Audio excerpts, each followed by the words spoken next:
Hello guys, it's the man here. Welcome to the channel.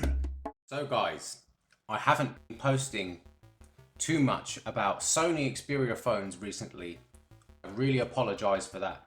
Some of my previous videos included news about the Xperia 1 Mark III, but this got me thinking, what about the Xperia 5 Mark III? Because a lot of people went for the Mark II version of the Xperia 5 in 2020 and in 2021. It got released in, I believe, it got announced in September and I believe it got released in October. A lot of people went for that phone because to a lot of people it seemed like the more sensible option. The Xperia 1 Mark II was the flagship. The Xperia 5 II was a very small step down and a decent saving in price, which we basically all want. Going by the specifications, there were very, very small differences, I believe, between the 1 and the 5. So some of the differences were the screen. The 5 Mark II had an OLED screen, just like the 1 Mark II, but it was a full HD style screen and 120 Hz, which the 1 Mark II doesn't have. It instead goes for a 4K screen. I believe there were some differences with the camera as well. While they had the same sensors, I believe the 1 Mark II had the additional time of flight sensor added in there, whereas the 5 II had without. Some people say they didn't really notice a difference when taking photos and would prefer to save the money, and you know what, I can understand that. Yeah, I think for a lot of people it makes a lot of sense. What about the 5 Mark III? Now, there's very limited news out there at the moment about this phone, but I think it's going to be another great phone to consider in 2021. So I'm looking at a number of websites now just to see what information there is out there on this phone. And if you go to Phone Arena's website, they pretty much have a specification sheet on this phone, even though it's not out yet. And they're saying, I guess they're predicting, that it's going to have a 6.1 inch screen like the previous model, Full HD Plus display like the previous model, HDR OLED with a 21:9 ratio. Now I can say, yeah, I think that's quite an accurate prediction because the 5 II is like that right now. They're saying an octa-core Snapdragon 888 processor. Again, it's the flagship of 2021 from Qualcomm, so fine.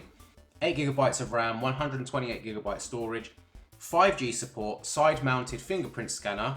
Yes, we all like the side-mounted fingerprint scanner. Don't get rid of it, Sony. Don't you dare get rid of it, because I've read articles that are saying you might get rid of it and make it an in-screen. Don't bother doing that. Keep that, okay? 4,000 mAh battery, IP65/IP68 water and dust resistant. So, you know, if that is literally the upgrade that we're going to get, that would seem sensible. But I do think there should be an additional periscope style lens that's been forecast for the Xperia 1 Mark III. In the last iteration of the Xperia 5 Mark II, the cameras were pretty much the same apart from the time of flight sensor. So now let's read what Tech Radar reckon, because they apparently know a few things about these phones. So one thing that Tech Radar reckon is that there's some rumors suggesting that the 5 Mark III could land earlier than September-October in 2021. Apparently there's a Reddit post spotted by Android Next which says that the Xperia, there should be another phone coming out with the Xperia 1 III in the first half of the year. Not sure how accurate that is, but that's what the rumors are. Another one of these rumors that's been spotted by, don't know how to say it, Sumaho Digest, that states that both of the phones, the Xperia 5 Mark III and the 1 Mark III, are being developed in parallel and might be released on the same date. So we'll have to see about that. Now, one thing we do know with high certainty is that it's probably not going to be landing in Australia, because apparently Sony doesn't sell phones there.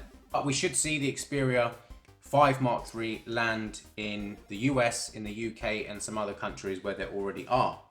Now, one thing I really disagree with on Tech Radar's website is they want to see an in-screen fingerprint scanner on the Xperia 5 Mark III, and they're saying it was left out of the 5 Mark II. Guys, comment below. Are you with me? We don't want an in-screen fingerprint scanner because they're rubbish. They're no good. One on the side works way better. You can just look. Never fails.